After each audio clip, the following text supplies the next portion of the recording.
Hello, I'm Wick Porter.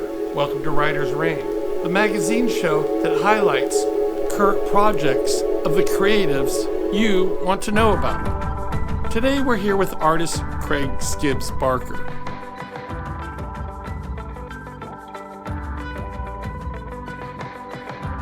Let's get to it.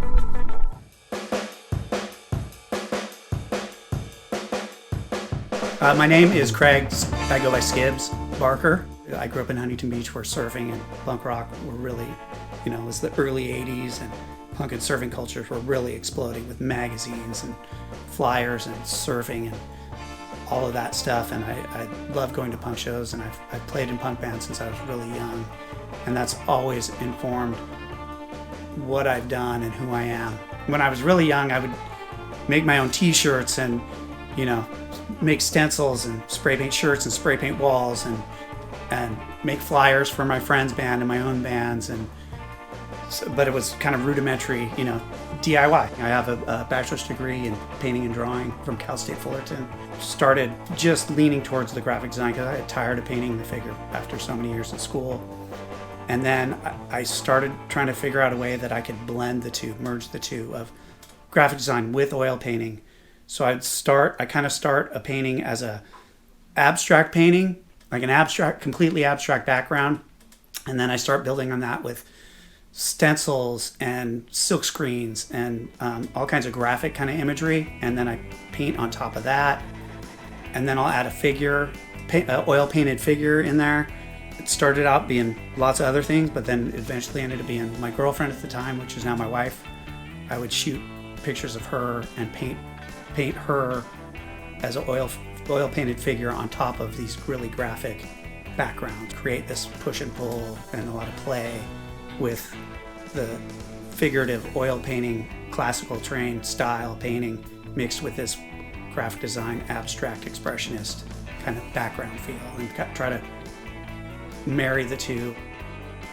Mixing my graphic design with my oil painting is kind of how I come up with my compositions too.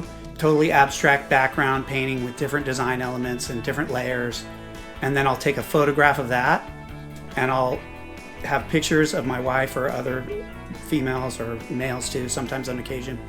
And I will cut and paste them out of Photoshop, and I have different ones, and I'll place them on the background and see which one compositionally fits best on that specific background. What comes in, what comes out, I'll add more later, I'll subtract. It's a whole process, but my composition design comes through my computer most of the time. Figuring out what textures come forward and what textures get lost in the composition is all part of building up. I build up from the background, and then I erase some. I'll dig in I'll sand stuff away, sanding, paint stuff in. I'll use wax-based encaustic paints sometimes, and then I can chunk out at that with an X-Acto blade or something.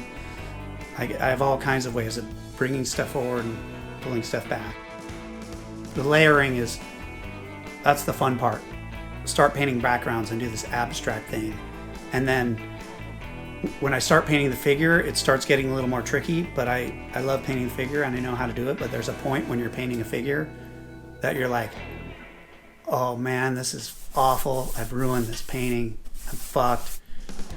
Then you got to keep working at it, and sometimes you fix it and sometimes you don't. I was really impressed and influenced by those late 50s, early 60s abstract expressionists, but when they kind of were turning into the pop art movement more, like the kind of the transitional period of like Jasper Johns and Robert Rauschenberg, and like you said, Richard Hamilton, and Warhol was, with his silk screens always.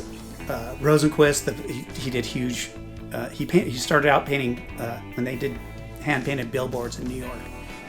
Really kind of that transition in between abstract expressionists and pop art. And Rauschenberg was really one of my main inspirations for a lot of what I do. I tried to paint like him for a long time, and I was just like a bad copy. What I'm really trying to do is bring all these influences from those artists that I really love and modernize them and make them current and make them now and personal about me. There's a lot of personal touches in there, but make them also universal enough that someone would want to hang it on their wall. Some of the images that I use, they look nostalgic, but some of them are my stepdaughter, pictures that my wife took, but it looks like, a picture of Twiggy or Jane Birkin or, some from the 60s. Full circle, keeping it current, but making it nostalgic at the same time. Being overtly sexy, also a little bit innocent and not quite vulgar is kind of a really good tipping point for me, and I've really tried to, sometimes I push it a little too far.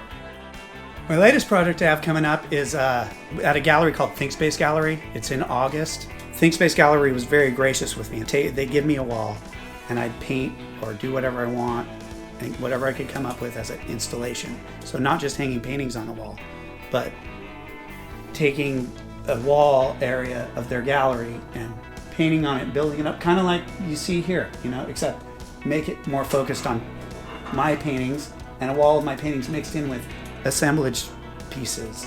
And like this thing, this was in one of their shows where it's an assemblage piece that's 3D mixed in with pieces of wood, and then they invited me to do a bigger one, like a 80-foot long wall they had a specialty event at the LA Municipal Art Gallery up in LA, Barnsdall Park, Frank Lloyd Wright Building.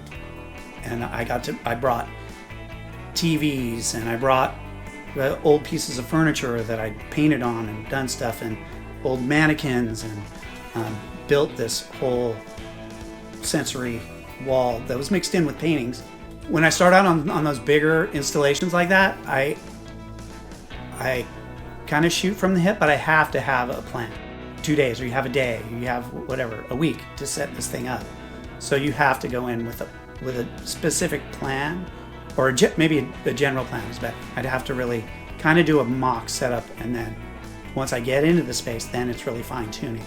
It's about editing and really curating myself, and how chaotic does this need to be? How simplistic does it need to be? How much wall do I need to cover? How much open space do I need? Do I need open space? Do I fill the whole thing? It's really that's really fun to me. Once I'm in there and I've made some decisions of what I'm doing, and then I'm in there and I'm just placing stuff and screwing stuff to the wall and adding this and taking this out and moving this from here to there, and oh wait, that doesn't work here. Oh, this painting needs to go here, but this one can move around, and all of that. Those are so fun to do.